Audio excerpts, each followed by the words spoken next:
nosso convidado de agora, que eu conheço há mais de 20 anos, vi moleque praticamente, começando a carreira dele, ainda nem advogado ele era, e por aí vai, mas olha, cresceu, cresceu, cresceu, cresceu. E hoje, quando você quiser saber qualquer coisa no âmbito do direito sobre saúde, o nome é exatamente Juliano Pessoa, que está aqui comigo. Tudo ótimo, satisfação estar aqui participando do programa. Você está virando menino propaganda. Garoto propaganda. Exatamente, um assunto bastante sensível, diria. Não tenho a menor dúvida. Quando você aborda a questão dos direitos relacionados à área da saúde, é uma coisa muito sensível que mexe com todo e qualquer cidadão. Todo mundo em algum momento vai precisar de algum tipo de assistência, seja pelo Estado, seja pelas operadoras de saúde. Então, talvez por isso que eu seja tão demandado, vamos dizer assim. Não, mas, Juliano, inclusive essa questão de saúde, até da... Porque antigamente, eu estou falando de um antigamente, de muito antigamente, quando não existiam, praticamente começaram a existir os planos de saúde, a coisa era diferente. Você tinha um médico de família, o tratamento era outro, a população era menor, né? Era um negócio completamente diferenciado. Hoje é uma briga constante. Paga, não paga, o plano aprova, não aprova, faz isso, não faz, não tem plano, não entra, não paga, tem que pagar adiantado. Olha, uma loucura total. Me faz aí um panorama disso, você como advogado que hoje milita nesse campo. Exato, e veja, e se criou inclusive o que se chama hoje de judicialização da saúde. Judicialização da saúde, exatamente, perfeito. por conta dessas situações. Isso. Então, infelizmente, quando a gente trata especialmente das empresas privadas, né, das operadoras de plano de saúde em geral, a gente tem muitos problemas de negativas que eu poderia chamar de indevidas, sem estar cometendo o equívoco. Então, a famosa dúvida. Exatamente. Então, isso, infelizmente, faz com que o consumidor, o beneficiário, só tenha uma única saída, que seja recorrer ao Poder Judiciário para fazer valer o seu direito. Então, quando a gente analisa um cenário geral, o que é que a gente tem? São pessoas que geralmente contratam os planos de saúde mais jovens, pagam durante anos e anos sem sequer utilizar. Exatamente. Utilizam muito pouco, fazendo exames básicos, corriqueiros. E quando você chega na fase... lá na frente, ou seja, na fase madura, que de fato os problemas de saúde começam a chegar, que você necessita, assim, nesse momento da assistência da operadora, você começa a se deparar com vários e vários obstáculos nesse sentido. E não são poucos. Não são poucos. Então, ou seja, desde uma simples assistência de um medicamento, por exemplo, a um procedimento cirúrgico mais amplo, mais caro, as negativas são constantes e muitas vezes contrárias à própria norma que regulamenta, que é por meio da Agência Nacional de Saúde Suplementar, e muitas vezes contrariando a própria lei que regulamenta o mercado. Perfeito. Então, isso que infelizmente faz com que o número só cresça ano a ano de demandas. Agora, interessante é que outro dia, conversando com uma pessoa que está na área, e está na área numa clínica oncológica, por exemplo, ele me dizia que as dificuldades não são só para que o plano diga ok, não. O plano, às vezes, diz ok e não paga. Aí fica um problema, rapaz, uma bola de neve que você não sabe quem é quem no meio da história. Como judicializar uma coisa dessa? Como entrar numa história dessa? Veja, tirando esse exemplo que você nos traz, eu diria que é uma coisa que acontece muito. Então, existe um procedimento cirúrgico, vamos supor. O plano, muitas vezes, ele autoriza o procedimento em si e não autoriza uma prótese, que muitas vezes é indispensável a realização daquele procedimento. Então são coisas indissociáveis. É lógico. Ou há autorização da prótese ou não há a realização do procedimento. Exato. Uma coisa depende da outra. Então esses são os artifícios, infelizmente, que são utilizados muitas vezes na prática em prejuízo, infelizmente, do paciente. Agora, me conta uma coisa. Com o que você se depara mais? Esse tipo, porque nesse caso que você contou aí agora, ou é ou não é. Né?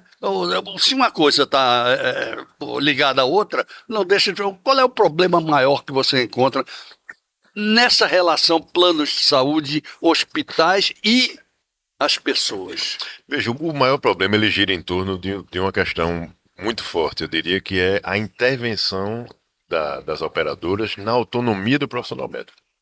Então, quem é o senhor na autonomia do profissional médico. Olha que importância é isso, gente.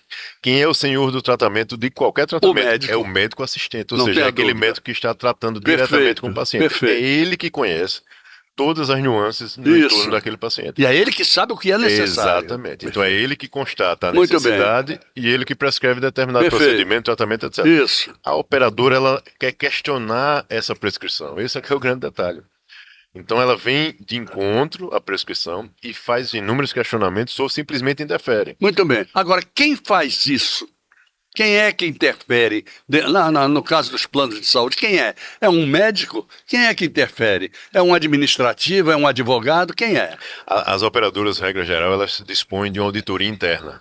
Então elas remetem esses casos, principalmente os mais complexos, remetem esses casos a essas auditorias, e essas auditorias é quem manifesta um parecer dando o deferimento ou indeferimento daquele caso. Sim, mas essas auditorias são compostas de que tipo médicos, de geralmente. De médicos dentro da própria operadora. E esses médicos, eles têm acesso aos famosos médicos assistentes, aqueles que realmente cuidam do cliente? Não, ou eles não tratam. Eles elaboram pareceres para a operadora. Para a operadora. Então, sempre defendendo a operadora. Exatamente. Aí eu pergunto a você, isso aí não incorre num problema ético muito grande em relação ao médico? A medicina, de modo geral, se essa auditoria é composta por médicos. Exato. E outra coisa, quem diz que o médico tem que ter a sua autonomia preservada para exercer a sua profissão é o Código de Ética Médica. É o Código de Ética, por isso que eu estou entrando nisso. Exato. Onde é que está a coisa? Exatamente. Então, assim, não cabe ao gestor da operadora ou ao auditor da operadora interferir na autonomia de um outro colega. Né? Então, empresarial, ela pode dispor de um setor, vamos dizer assim, técnico, que analise aqueles pedidos e emita um parecer. Isso aí é possível de acontecer. O detalhe é que, na prática, em muitos casos, quando esse parecer é contrário à determinação do médico assistente, isso interfere lá na ponta no direito de um paciente. Muito bem, exatamente. Né? O direito dele. Então, por mais que seja legítimo por parte da operadora, do ponto de vista empresarial, que ela disponha desse setor, mas na prática isso fere o direito de um beneficiário, de um consumidor lá na ponta. E por isso que ele tem que recorrer ao Poder Judiciário imediatamente, fazendo coibir, ou seja, fazendo obstar esse tipo de prática. Muito bem. Aí como é que funciona o Poder Judiciário quando chega a ele? Até que ponto o Poder Judiciário pode interferir, seja na auditoria do plano de saúde, seja no hospital, seja no médico A, ou B ou C? Ótimo, essa pergunta é interessante. Veja só, como é que funciona hoje? O Poder Judiciário se debruça sobre esses casos urgentes, principalmente de forma extremamente ágil. Então, são pedidos liminares que são confeccionados, né? Então, não vai se adentrar no mérito. Não entra no mérito. O mérito vai ser julgado em outro momento. Perfeito. Se o caso requer análise rápida, então se analisa, se defere a liminar desde que os requisitos sejam contemplados. Ok. Geralmente é assim que se procede dentro do Poder Judiciário. Normalmente, 90% das vezes, a gente enxerga um atendimento à demanda, à necessidade de saúde daquele cidadão. Né? Regra geral é o que acontece. Mesmo assim, a gente entra naquele outro ponto que você destacou. Por mais que haja uma decisão judicial, muitas vezes, as operadoras ainda insistem em não cumprir. Vão recorrer para o Tribunal de Justiça, e o Tribunal de Justiça vai analisar um agravo, né, tecnicamente chamando. Ela agrava daquela decisão do magistrado liminar, tentando derrubar aquela liminar. Muito bem. Agora me conta uma coisa, eu sempre ouvi falar que houve uma modificação, inclusive da lei, em relação às famosas calções ou depósitos feitos quando o paciente chega numa emergência. É proibido ou não é proibido fazer a calção? Eu vou falar até olhando para a câmera, é proibidíssimo. Proibidíssimo, não é isso? Isso mas continua acontecendo. Isso é prática totalmente indevida e prática criminosa. Esse tipo de conduta é caracterizada como crime. Caso aconteça com alguém que nos assiste, que é que eu sugiro. Perfeito. Se documente disto. Fotografe, faça vídeos. Não há crime nenhum em você gravar uma conversa sua com alguém, gravar um vídeo seu com alguém. Você não tem que expor isso em rede social, mas grave para ter prova sua. É crime a gente gravar uma conversa de terceiros, não nossas. Então registre isso, né, e leve isso, primeiramente, a uma autoridade policial. Faça um boletim de ocorrência registrando essa conduta.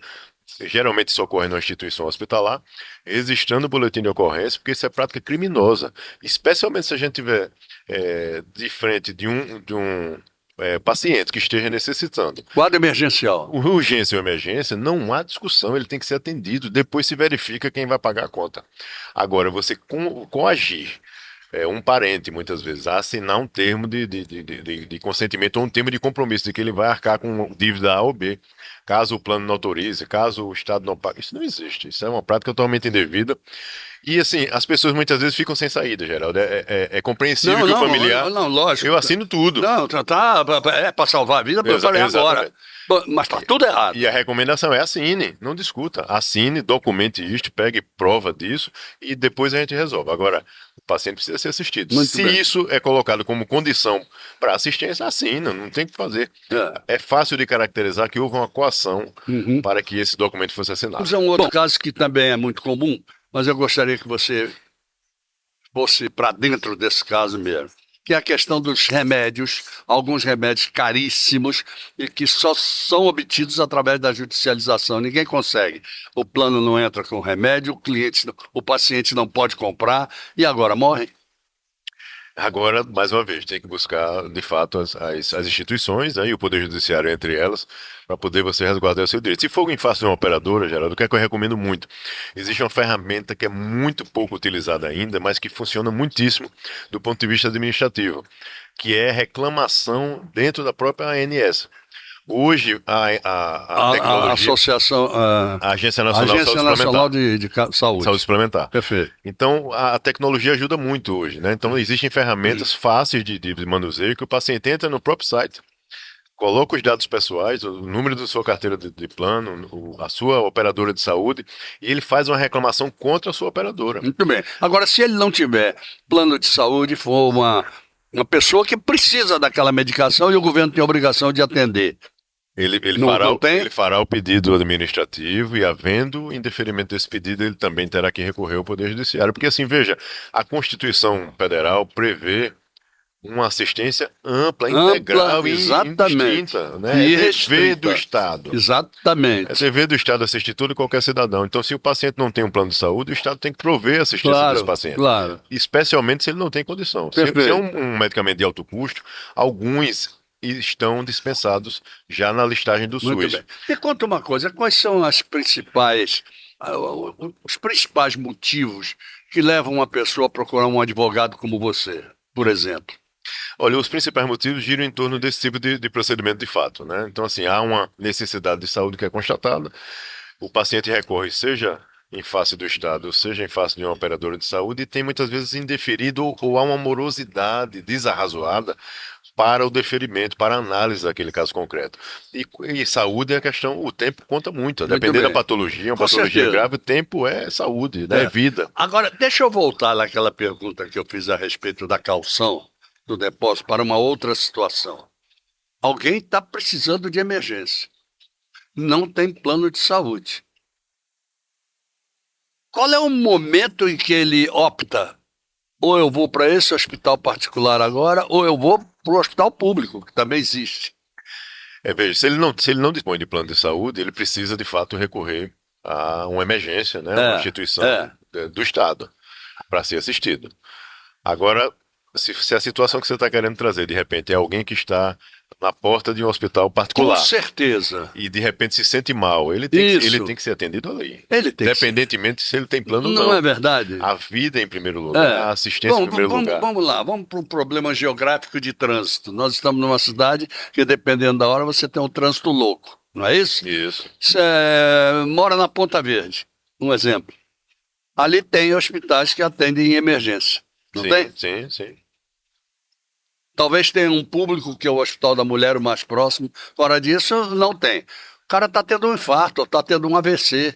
Não deu tempo, a ambulância não chegou, ninguém chegou. Põe no carro e leva para o primeiro que encontra. Tem algum erro nisso? Exatamente. Essa é a recomendação. É a recomendação. Nesse tipo de situação totalmente atípica. Não é isso? Né? Ele deve ser atendido normalmente, como qualquer cidadão. Ou tem que ser atendido. Tem que ser atendido e depois se verifica como é que vai fazer. Perfeito. Se vai se mandar essa conta para o Estado, para a União, para quem quer que seja. Ou se ele vai ser transferido posteriormente. Exatamente. Mas é outra história. Mas primeiro você assiste o paciente e depois você equaliza essa situação. É verdade. Do ponto de vista de dinâmica aí, de logística. É verdade. Você quer acrescentar aí? Você tem 2 minutos para falar com eles aí à vontade. Joel, primeiramente eu queria agradecer o convite mais uma vez e em relação à população em geral, deixar aqui um recado, acho que claro, né?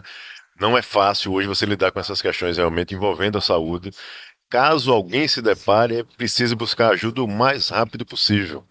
porque infelizmente algumas doenças mais graves não esperam. Então, primeiro você busca ajuda de um profissional que está acostumado a lidar com essa situação e você terá a orientação.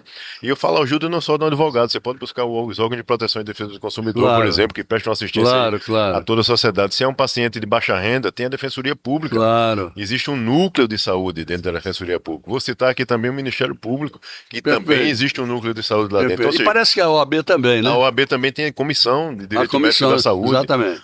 Inclusive, eu sou ex-presidente da Comissão de Direito Médico aqui no Estado e hoje sou membro da Comissão Nacional de Direito Médico da OAB. Então, assim, existem essas instituições. Então, é importantíssimo que as pessoas procurem ajuda, porque há solução, sim.